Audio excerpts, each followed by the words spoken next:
रमे रामे मनोरमे सहस्रनाम तत्तुल्यं रामनाम वरानने.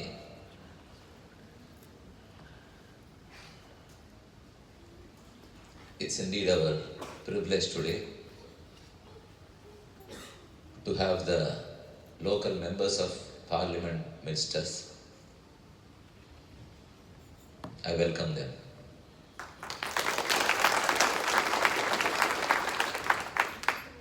To promote multicultural and to get the benefit of that, one has to have an open mind. If you're hooded and shut your eyes, the world is not going to set. That's always awake. It is for us to tune ourselves with the happenings. Copy wherever there is good. Forget wherever there is bad. One has to go forward. Hinduism is not only a religion, but a great path for every individual. The treasures, the scriptures of this path are the oldest of the one found, the Vedas, Vedanta, Itihasa and Purana. They all talk about detachment from material life. Is it relevant to the competitive world today? We all want to save money, whereas our scriptures tell us to give money. Am I to share or to save? You can save, but if you save more than what you require, I am spoiled and I don't help this society to go forward. Respiration. You inhale and exhale. If someone claims that I am used to taking things into me, not sharing out, so I would only like to inhale and not exhale, what would happen? If you import, you have to export. If you inhale, you have to exhale. If you do not, you are dead. So it's very important for us to share not only material wealth, but spiritual awareness. The ascetics, the sannyasis as we call, is the fourth and the best ashrama in Hinduism. Brahmacharya ashramam, where you follow celibacy. Next is Grihastha ashramam, you get married and become a householder. Then it is asceticism, where you become a sannyasi, you renounce all your material pursuits. The pursuit cannot only end with materialism. It has to go further. One has to search the ultimate truth. And if that is known, then we recognize that all of us are equal. During the period of our preceptors, 6,000 or 2,000 years ago, the competition was much lesser as the population itself was much lesser. Now, higher the population, migration to urban cities, you have the problem. The resources are depleting, but the demand is ever increasing. If the government of any public authority, they try to distribute this wealth, that creates trouble. There are complaints.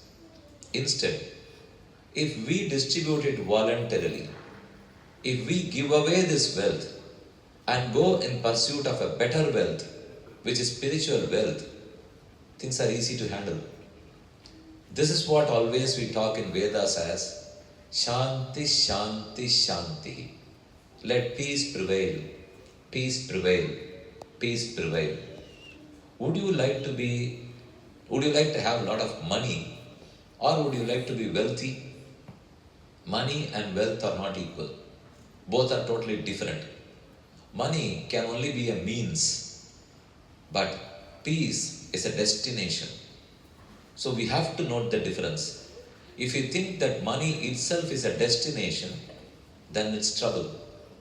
If you exactly realize that money is only a means, but peace and harmony is the destination, awareness is the destination, finally, me getting released from the material bonds is the destination, then we are had it. The day we had this birth, we have a mission to complete in this birth. And that mission is, as per Hinduism, not to get birth again. We believe in the law of karma. We believe in rebirth. Why? Whatever I do, I have to either be rewarded or punished. I do something good, I am rewarded. I do something bad, I am punished. If I am not punished or rewarded within this life, then I wait for my next birth. I am either punished or rewarded again. And how long can I continue with this cycle? There has to be an end to this cycle. And to end it, we have to practice something that is very noble. We cannot live for ourselves. Not a single river lives for herself or itself. The trees do not live for themselves. Trees live for us. The rivers live for us. But unfortunately, human beings think that everything else is for me, but I would not share anything with anyone, which is wrong. When the entire nature, the Mother Earth, the wind gods, the rain gods, when they all help us to live, we call ourselves as social animal. When we are all social animals, what do we give in turn?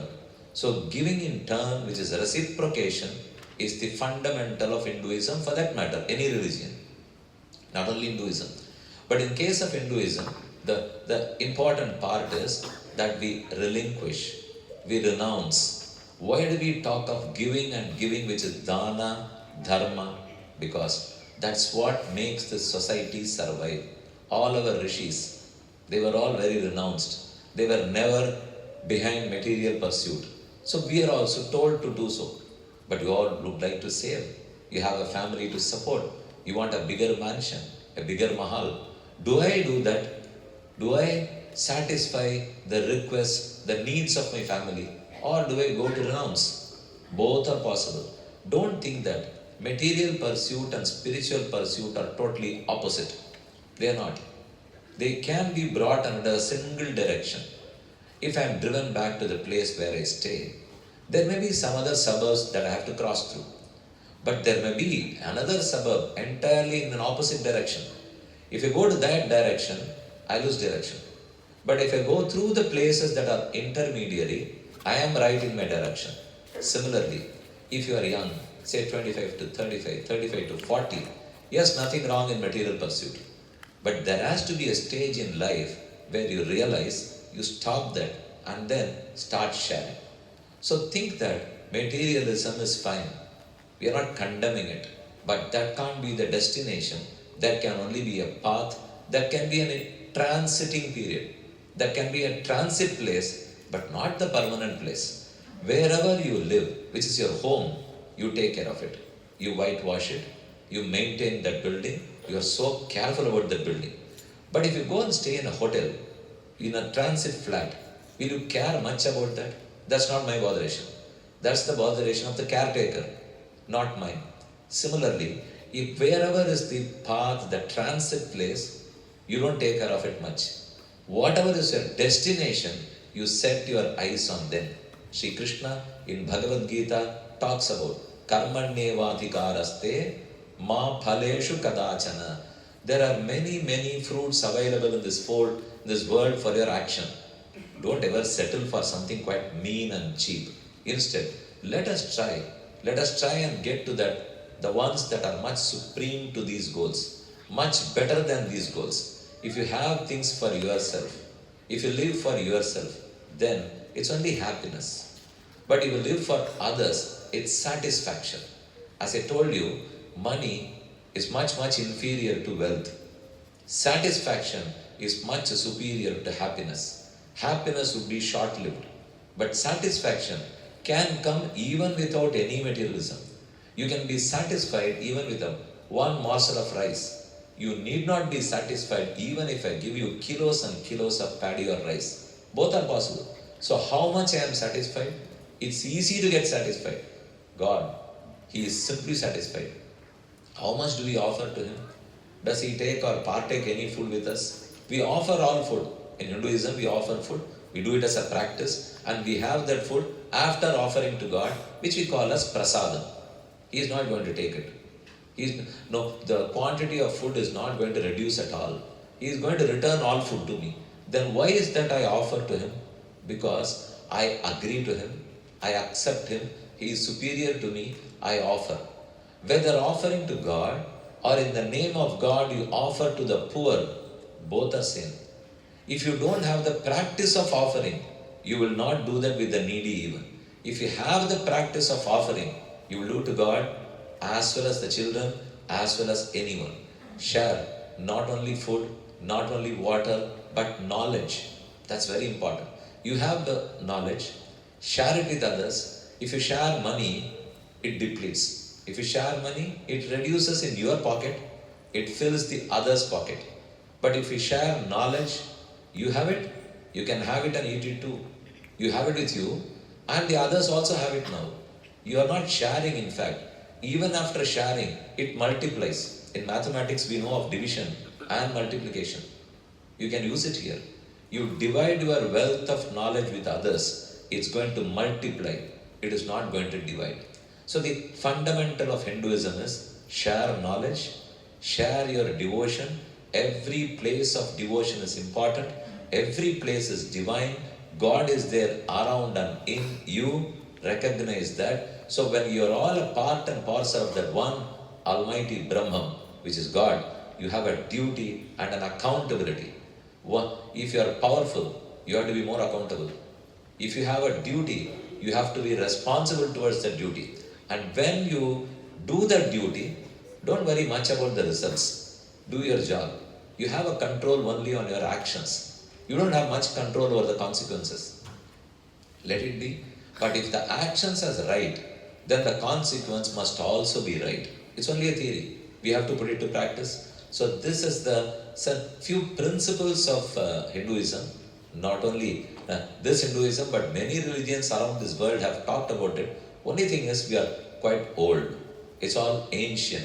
The scriptures have been passed down from generation to generation without any stop. It has crossed through the oldest one. As per scientists even, as per available records, the oldest available scripture is 7,000 years old, which is Rig Veda. We can't even dream of 7,000 years. And there should have been scripts, lipis, the language.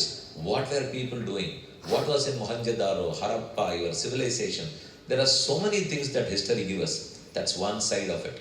But more than history, the scriptures are important.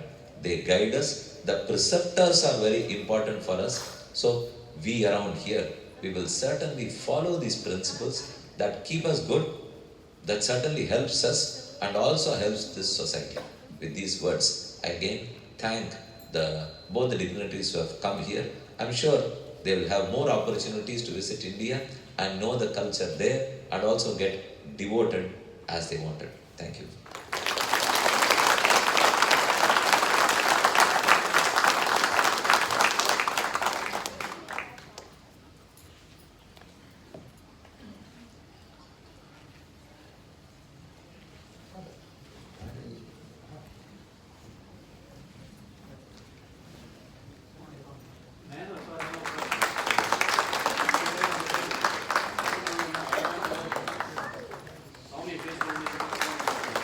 Sorry.